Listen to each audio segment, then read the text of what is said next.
Hello guys, నమస్తే అందరికీ. Welcome back to my channel. Actually నాకు కాలేజ్ స్టార్ట్ అయింది ఫ్రెండ్స్, అందుకే వీడియోస్ ప్రాపర్గా పోస్ట్ చేయలేకపోతున్నాను. బట్ వీక్లీ వన్స్ ఒక్కటైనా పోస్ట్ చేసేలా చూసుకుంటాను. సో ఈ వీడియోలో మనం డిగ్రీ సిలబస్ చెప్పుకుందాము. ఇందులో నేను చెప్పబోయేది BA గ్రూప్లో అంటే బ్యాచిలర్ ఆఫ్ ఆర్ట్స్ అనే ఈ గ్రూప్లో ఫస్ట్ సెమ్లో పబ్లిక్ అడ్మినిస్ట్రేషన్కి సంబంధించిన చాప్టర్స్ ఎక్స్ప్లెయిన్ చేస్తాను. యాక్చువల్లీ పబ్లిక్ అడ్మినిస్ట్రేషన్ ఫస్ట్ సెమిస్టర్కి మొత్తం 5 యూనిట్స్ ఉంటాయి. అవి నేను ఇక్కడ మెన్షన్ చేస్తాను, నోట్ చేసుకోండి. అండ్ ప్రతి యూనిట్కి 3 సబ్ చాప్టర్స్ అనేవి ఉంటాయన్నమాట. ఈ వీడియోలో ఫస్ట్ యూనిట్లో ఫస్ట్ చాప్టర్ గురించి నేర్చుకుందాం. ఫస్ట్ యూనిట్ వచ్చేసి introduction to public administration. And ఇందులో ఫస్ట్ చాప్టర్ ఏంటి అంటే meaning and importance of public administration అనమాట.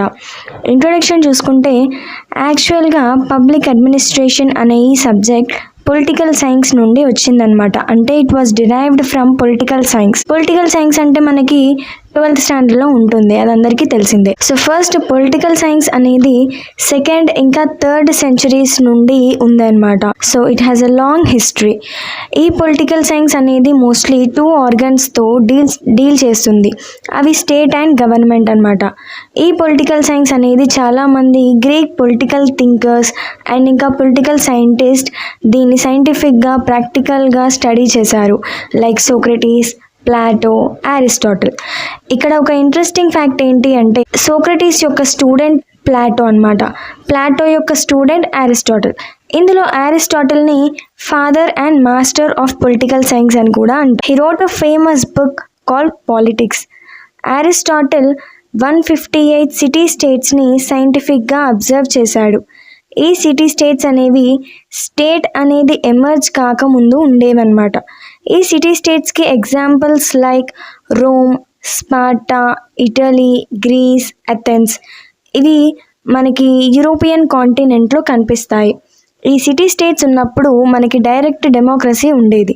బట్ ఇప్పుడు ఎవల్యూషన్ వల్ల మన కంట్రీలో సిటీ స్టేట్స్ నుండి మోడర్న్ సిటీస్ అనేవి ఎమర్జ్ అయ్యాయి. ఇక్కడ ఇండైరెక్ట్ డెమోక్రసీ ఉంటుంది. సో అరిస్టాటిల్ రాసిన ఫేమస్ బుక్ నేమ్ పాలిటిక్స్ కదా. సో ఈ పాలిటిక్స్ అనే వర్డ్ గ్రీక్ వర్డ్ నుండి ఏర్పడింది, అదే పాలిస్. పాలిస్ అంటే సిటీ స్టేట్స్ అని అర్థం. దీనికి ఇంకొక వర్డ్ కూడా ఉంది, అదే పాలిటీ.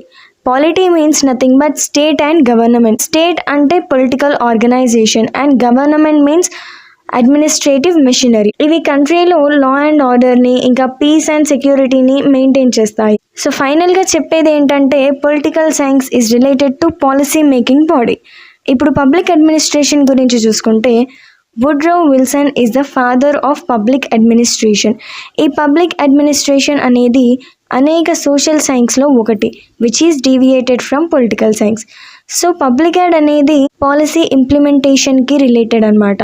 బిఫోర్ ఇండిపెండెన్స్ చూసుకుంటే 1991 డిసెంబర్ 1 రోజున డిస్ఇంటిగ్రేషన్ ఆఫ్ సోవియట్ రష్యా చోటు చేసుకుంది, అంటే జరిగింది. ద ఫేమస్ ఇంటర్నేషనల్ ఆర్గనైజేషన్ అయిన UNO అంటే యునైటెడ్ నేషన్స్ ఆర్గనైజేషన్ అనేది అక్టోబర్ 24, 1945లో ఎస్టాబ్లిష్ అవ్వడం జరిగింది. ఇంకొక ఇంటర్నేషనల్ ఆర్గనైజేషన్ అయిన లీగ్ ఆఫ్ నేషన్స్ ఫెయిల్ అవ్వడం వల్ల World War II అనేది స్టార్ట్ అయింది.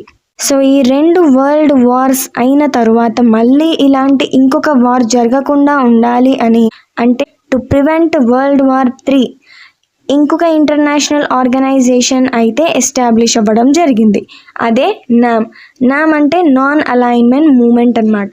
ఈ నామ్ అనేది ఇండియన్ స్టేట్ని న్యూట్రల్గా ఉండమని చెప్తుంది. అంటే లైక్ 2 స్టేట్స్ ఇంకా ఎలాంటి 2 కంట్రీస్ మధ్య ఎలాంటి వార్ జరిగినా కూడా ఇండియాని న్యూట్రల్గా ఉండమని సజెస్ట్ చేస్తుంది అనమాట. It means not like a friend and not like a enemy. ఈ నామ్ అనే ఆర్గనైజేషన్కి ఎంతోమంది లైక్ నెహ్రూ, నాజర్, టిటానో అండ్ సుకానో ఇలాంటి చాలామంది చాలా కాంట్రిబ్యూట్ చేశారు. ఏప్రిల్ 25, 1945 రోజున 50 కంట్రీస్ UNO ఎమర్జ్ అవ్వడానికి సైన్ చేశాయి, ఇంకా వాటిలో మెంబర్స్గా నిలిచాయి. ఇప్పుడు 20th సెంచరీలో almost every country is independent state and democratic state. The word administration అనేది 2 లాటిన్ వర్డ్స్ నుంచి డిరైవ్ అవ్వడం జరిగింది. ఈ 2 లాటిన్ వర్డ్స్ ఏంటి అంటే యాడ్ అండ్ మినిస్ట్రేట్. యాడ్ అంటే పీపుల్ మినిస్ట్రేట్ అంటే to look after, to manage, to serve and to care the people. So public administration అంటే పీపుల్కి సర్వ్ చేయడం, వాళ్ళని కేర్ చేయడం, టు లుక్ ఆఫ్టర్ దెమ్ అనమాట. పబ్లిక్ యాడ్ అంటే getting things to be done అని కూడా చెప్పుకోవచ్చు. It leads to the welfare of the state. Okay friends, next వీడియోలో పబ్లిక్ అడ్మినిస్ట్రేషన్ యొక్క డెఫినేషన్ ఏంటి, దాని స్కోప్ ఏంటి, దాని ఇంపార్టెన్స్ ఏంటి అనే దాని గురించి నేర్చుకుందాం. ఈ వీడియో నచ్చితే లైక్ చేయండి, షేర్ చేయండి, ఇంకా సబ్స్క్రైబ్ కూడా చేసుకోండి అండ్ బెల్ ఐకాన్ని ప్రెస్ చేయడం మర్చిపోవద్దు. నా ఛానల్ని కూడా ఫాలో అవ్వండి. Thank you friends. అండ్ ఇంకో విషయం ఫ్రెండ్స్, ఇప్పుడు చెప్పిన ఈ టాపిక్లో నేను మెయిన్ పాయింట్స్ అన్నీ రాసి ఇక్కడ మీకు డిస్ప్లే చేస్తున్నాను. మీరు కావాలంటే దీన్ని నోట్ చేసుకోండి. ఇది ఎగ్జామ్స్కి చాలా యూజ్ అవుతుంది. నేను ఎక్స్ప్లెయిన్ చేసే లెసన్స్లో కానీ ఏదైనా డౌట్స్ ఉంటే కమెంట్స్లో అడగండి. నేను నెక్స్ట్ వీడియోలో వాటిని క్లారిఫై చేస్తాను. Thank you.